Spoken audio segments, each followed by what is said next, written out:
Kamaru Usman and Colby Covington 2 for the UFC welterweight belt. And now, for this fight, Usman is obviously going to be the better striker, in my opinion. He has the better jab. He has the reach advantage. I believe he has the height advantage as well. He's going to be 1 inch taller, 4 inches in reach. He's a lot faster than his last fight. He's a lot more powerful than his last fight, knocking out Jorge Masvidal and Gilbert Burns, and even knocking out Colby Covington himself.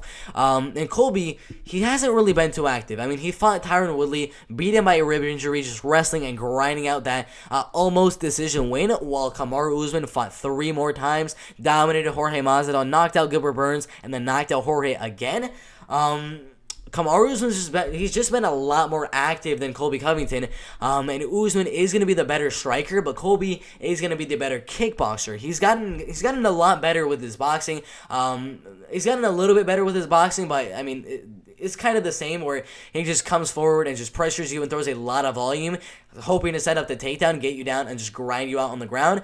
I don't think Colby can grind out Kamaru Usman on the ground with the wrestling and grappling, and I don't think Kamaru Usman can grind out Colby on the ground with the wrestling and grappling. Just like last time, we're going to see another striking fight with Colby and Usman. It's going to be an absolute war just like the first time, and one of these two guys probably is going to get knocked out 3rd, 4th, 5th round, 1st or 2nd round. I have no idea what round one of these two guys is going to get knocked out in, but I think one of them is probably gonna end up getting knocked out. So I'm gonna go Usman winning. I think with his newfound boxing skills, that jab, the amazing overhand right that he showed against Jorge Masvidal, the right cross that he showed against Jorge as well. His boxing's got way better than Colby's last fight. We haven't really gotten seen much improvements from Colby's first fight with Kamaru Usman, because we really only saw Tyron Woodley, and we saw what Colby does every single time and grind out another decision. He's not going to do that against Usman. Against Tyron Woodley, if I were Colby, I would gain some experience and strike with Tyron Woodley and gain the striking experience and get a little bit better in your striking for the next fight with Usman, which he has not really gotten that much better. Unless you're talking about the kicks, his body kicks, his leg kicks, his head kicks, all that type of stuff has gotten much better for Colby, but I don't really see that happening. He also goes front and back. The last fight, the way he got knocked down multiple different times against Kamaru Usman, he went back like this, had his right hand right here and his left hand right here.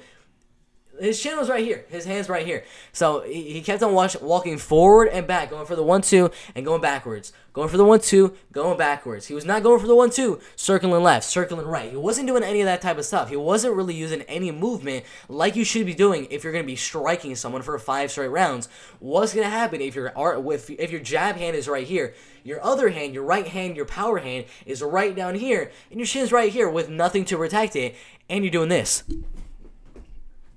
What is going to happen is very obvious. Kamaru Usman is going to go out there, jab you up with that incredible 4-inch reach advantage and 1-inch height advantage. He's going to keep on landing that jab, and he's going to explode forward, and all you're going to do is move backwards, get your back to the back of the cage, and Usman's just going to throw a big right hand right down the middle, an overhand right, and he's going to hurt you just like he did last time. So if Colby Covington did not fix his going forward and going back tendencies, keeping his hand a little bit lower than he needs to, I can definitely see Kamaru Usman just going out there, capitalizing on that. Having Colby come in on him throwing 2 shots, and then coming a little bit forward, backing up Colby to the cage, and all he's gonna do is move more backwards, and then he's gonna throw that right down the middle, and it's gonna land really hard.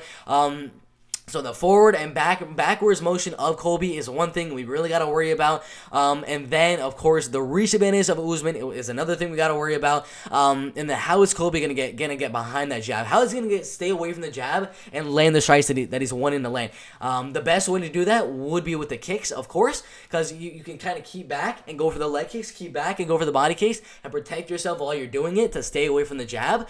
But eventually, those kicks, they're not going to be working as effectively as the fight does go on. You're going to get a little bit tired going for the kicks. Kicks make you a lot more tired than just straight up boxing. One body kick versus one right hand to the body. The body kick is gonna be a little bit more tiring as the rounds do go on. So in the early rounds, by all means, Colby can't just stay back and box them a little bit, and then land a body kick, land some leg kicks, and just keep on doing that. But as the rounds go on, and Colby starts to get a little bit more tired, he's gonna have to rely on that boxing, and I don't know if his boxing is better than Usman in those later rounds, or Usman's cardio is amazing. He looks amazing in the later rounds, and his power in the later rounds, his speed in the later rounds is just as good as in the early rounds. And with the new Kamaru Usman, with the jab, with the overhand right, with the speed of that straight right down the middle, with everything. I mean, even with those little clinch stops that he did against Jorge Masvidal, there's just so many things going for Kamaru Usman in the fight, and that's why it's a pretty easy prediction in my opinion to go for Kamaru Usman winning the fight. I'm going to go by a TKO in the 3rd or 4th round.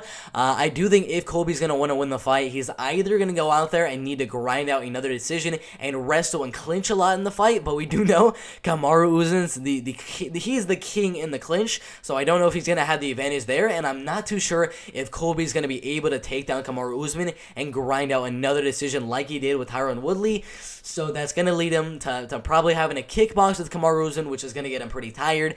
And when he's kicking, he's going to overextend every now and then. He's going to throw a body kick, throw a high kick. And when that happens, Kamaru's going to block that body kick, block that high kick, and just come in with a big, vicious right hand. And it's going to hit him hard, and he's probably going to knock him out. So my prediction right there, Kamaru Usman by finish, by TKO knockout in the 4th or 5th round. Really, really good fight for the UFC welterweight belt.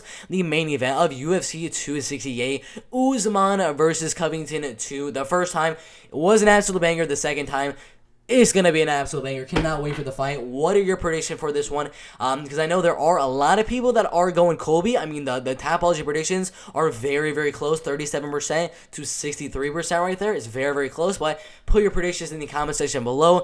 And yeah, really, really good fight right there.